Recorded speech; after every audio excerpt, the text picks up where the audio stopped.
అదానిని lift దగ్గర కలిశారన్న మంత్రి పొంగులేటి వ్యాఖ్యలకు కౌంటర్ ఇచ్చారు బీఆర్ఎస్ వర్కింగ్ ప్రెసిడెంట్ కేటీఆర్. వాళ్ళిద్దరి కలయిక వెనుక పెద్ద డీల్ ఉందన్నారు. నిన్నటి టీవీ9 కాన్క్లేవ్ లో లిఫ్ట్ అంశంపై ఇద్దరు నేతలు ఏమన్నారో ఒకసారి చూద్దాం.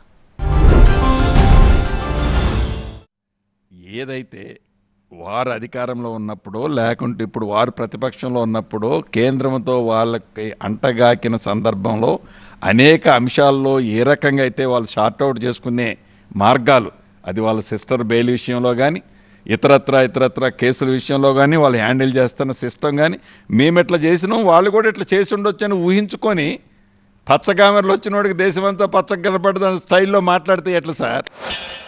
ఆయన లిఫ్ట్ దగ్గర కలవలేదండి, లిఫ్ట్ కోసం కలిశారు. ఇక్కడ నుంచి ఢిల్లీలో లిఫ్ట్ కోసం, హైదరాబాద్ నుంచి ఢిల్లీ స్థాయిలో లిఫ్ట్ కోసం, అక్కడుండే పెద్దలతో లిఫ్ట్ కోసం కలిశారు. మీరు అర్థం చేసుకోవాలి వర్డ్ ప్లే. రాయదుర్గంలో ఒక 84 ఎకరాల కోసం పెద్ద పైరవి నడుస్తుంది. ప్రస్తుతం సుప్రీంకోర్టులో కేసు ఉంది. దానికోసం పెద్ద వాళ్ళు కన్నేసి దాని వెనకాల పడ్డారు. అదొక 5,000-6,000 కోట్ల ప్రాపర్టీ. ఈ కలయిక దానికోసమే అక్కడ నెంబర్ 1. నెంబర్ 2, IVRCL అని ఒక కంపెనీ ఉంది. దాన్ని తీసుకోవాలని పాపం ఎప్పటి నుంచో అదాని గారు తహతాలాడుతున్నారు. ఈరోజు ఆ కంపెనీ పొంగులేటి గారి దగ్గర ఉంది. 2వ పాయింట్. 3వ పాయింట్, పొంగులేటి గారి ఇంటి మీద ఈడీ రైడ్ అవుతుంది.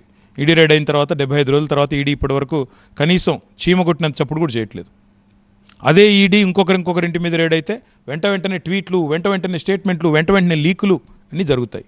ఇవన్నీ జరుగుతున్నాయంటే దీని వెనకాల కారణాలు చాలా బలంగా ఉంటాయి. లిఫ్ట్ దగ్గర కలయికలు కాదు, లిఫ్ట్ కోసం కలయికలు.